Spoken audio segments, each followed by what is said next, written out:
what makes, talking about, people with disabilities, and you have seen it, we all see this every day. What really makes them successful as a PBR, ERG group leader, and when you are dealing and working with people with disability within the organization, what really make them successful, in your opinion, and what are the most critical factors for people with disabilities to succeed at work, in your view, in your experience? So I'm going to go to the first part of that question. I think our employees with disabilities are successful for the same reason everybody else is successful, right? The drive, the passion, and the innovation.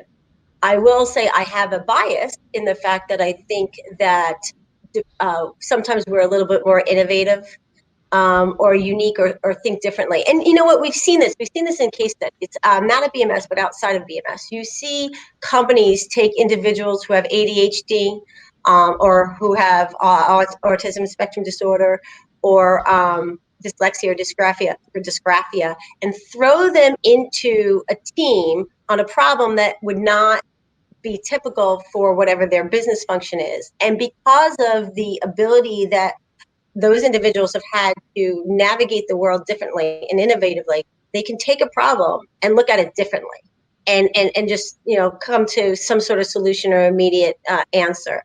I know in some countries, I think it's Belgium, Belgium intentionally hires police detectives that are blind because they hear interrogations differently than somebody who is sight seeing.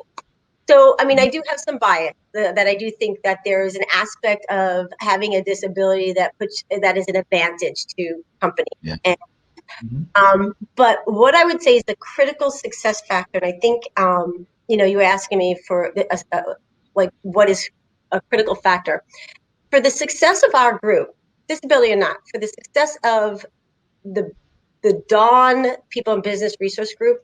The most critical factor is the active engagement from our employees.